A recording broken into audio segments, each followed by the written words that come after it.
एक शहर में एक बहुत बड़ा घर था। उस घर में मनीष अपनी 3 बेटियों के साथ हंसी खुशी रहता था। मनीष का शहर में बहुत बड़ा व्यापार था। उसके घर में किसी चीज की कमी नहीं थी, सिवाय एक चीज के। मनीष की बीवी की मौत एक कार एक्सीडेंट में हो गई थी, जिसकी कमी हमेशा उसे महसूस होती थी। मनीष ने अकेले ही अपनी बेटियों को पाला पोसा था। उसकी तीनों बेटियां बहुत ही सुंदर थीं, पर उसकी सबसे छोटी बेटी छाया सबसे सुंदर थी।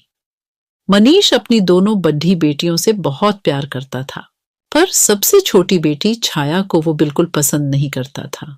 उसका कारण ये था कि छाया जब पैदा हुई थी, तभी उसकी मां की मौत एक कार एक्सीडेंट में हो गई थी।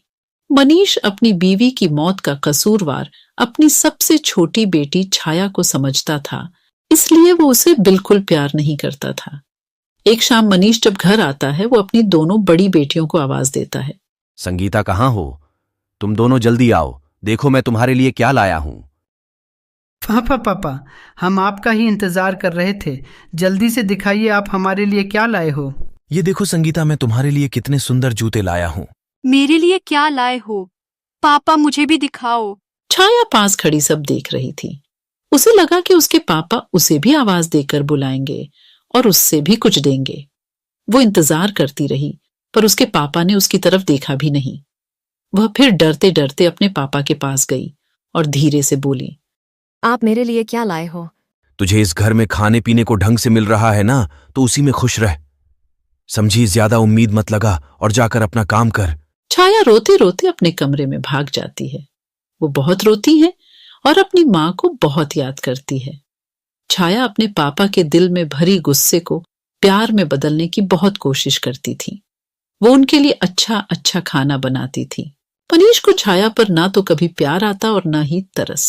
एक दिन मनीष अपनी बेटियों के साथ बैठकर नाश्ता कर रहा होता है। मैं कुछ दिनों के लिए बाहर काम से जा रहा हूं, तुम अपना ध्यान रखना और अच्छे से घर में रहना। आप कहाँ जा रहे हो पापा? क्या हम आपके साथ नहीं चल सकते? नहीं बेटा, दरअसल वहां आसपास काजीरंगा नाम का जंगल है, तो तुम्हें वहां ले जाना ठीक नहीं है। तुम लोग घर पर ही रहो और खूब मजे करना। संगीता, माया और छाया उदास हो जाते हैं। उदास मत हो, मैं जल्दी ही वापस आ जाऊंगा। चलो, अब जल्दी से बताओ कि मैं तुम्हारे लिए वहां से क्या लेकर आऊं। मुझे एक सुंदर मोतियों की माला चाहिए। मैंने सुना है जहां आप जा रहे हो, वहां के जंगलों में बहुत सुंदर फूल होते हैं, जो बिना पानी और मिट्टी के भी बहुत समय तक ताजा रहते हैं। मुझे वो फूल चाहिए। छाया इंतजार कर रही होती है कि उसके पापा उससे भी पूछेंगे, पर ऐसा नहीं होता। सब नाश्ता करके हट जाते हैं और मनीष अपने जाने की तैयारियों में लग जाता है। छाया मनीष का सारा जरूरी सामान बांध देती है। मनीष अगली ही सुबह निकल जाता है। एक दिन के लंबे सफर के बाद मनीष होटल में पहुंच जाता है, जहां उसने अपने लिए एक कमरा बुक किया हुआ होता है। मनीष कुछ दिन वहीं रहता है और अपने सारे काम खत्म कर लेता है। उसके बाद वो अपनी सबसे बड़ी बेटी के लिए एक सुंदर सी मोतियों की माला खरीदता है। माला खरीदने के बाद मनीष सीधा जंगल की ओर निकल जाता है। वो माया के बताए फूलों को बहुत ढूंढता है, पर वो उसे कहीं नहीं मिलते। फूल ढूंढते ढूंढते वह जंगल के बहुत अंदर पहुंच जाता है। अचानक उसे एक बहुत सुंदर और अलग से घर दिखाई देता है। मनीष धीरे धीरे उस घर की तरफ बढ़ता है। उसकी नजर अचानक से उस घर के बगीचे पर पड़ती है, जिसमें माया के बताए हुए फूल लगे हुए थे। मनीष उन फूलों को देखकर बहुत खुश हो जाता है। आखिर वो खुश हो भी क्यों ना, वो शाम से उन फूलों को ढूंढ रहा था। अब मनीष बिल्कुल भी वक्त बर्बाद ना करते हुए उन फूलों को तोड़ लेता है और अपने थैले में भरने लगता है। फूल तोड़ते ही मनीष को बहुत अजीब सा महसूस होता है। आसपास बहुत तेज हवा चलने लगती है और अजीब सी आवाज भी सुनाई देने लगती है। मनीष बहुत ही डर जाता है। वो जल्दी से वहां से भागने लगता है, पर वो अचानक किसी से टकरा जाता है।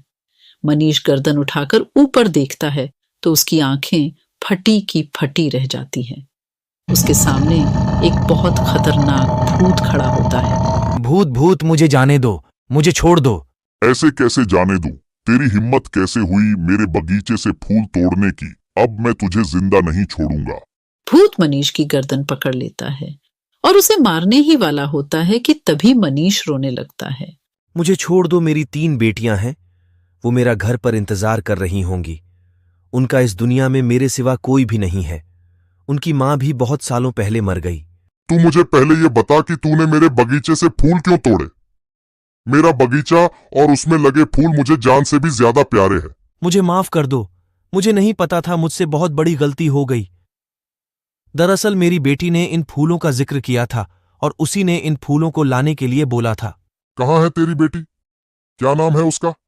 मैं उसे जिंदा नहीं छोड़ूंगा। अब मुझे अपनी बेटी को लाकर दें, वरना मैं तेरी जान ले लूंगा। मनीष को कुछ समझ में नहीं आ रहा था कि वो क्या करे। उसे तो अपनी दोनों बड़ी बेटियां और अपनी जान बहुत प्यारी थी। उसे कुछ भी समझ में नहीं आ रहा था। अचानक उसे एक तरकीब सोचती है।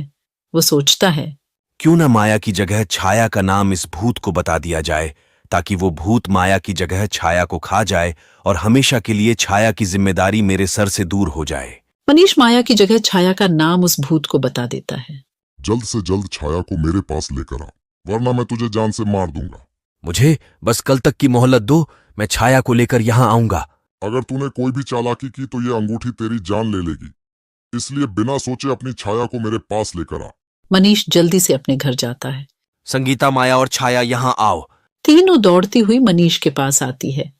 इस बार मनीष संगीता और माया की जगह छाया को गले लगा लेता है। दरअसल ये सब उसकी चाल थी, ताकि वो छाया को बहला फुसलाकर उस जंगल में ले जाकर उस जंगल में छोड़ सके। छाया बहुत खुश हो जाती है।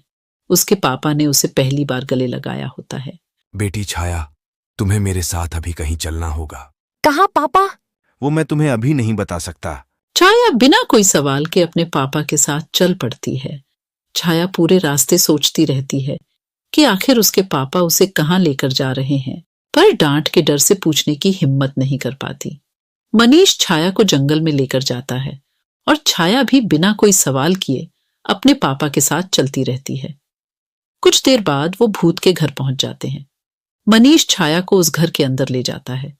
घर के अंदर एक बहुत ही डरावना भूत बैठा होता है। छाया उस भूत को देखकर बुरी तरह चिल्लाने लगती है। बचाओ बचाओ पापा, पापा मुझे ये कहाँ ले आए? मुझे घर जाना है, मुझे बचाओ पापा। अब तुझे यही रहना पड़ेगा, समझी? भूत अपनी अंगूठी मनीष के हाथ से निकाल लेता है। मनीष अपने घर चला जाता है। छाया रोती रह जाती है, पर मनीष एक बार भी उसकी तरफ पलटकर नहीं देखता।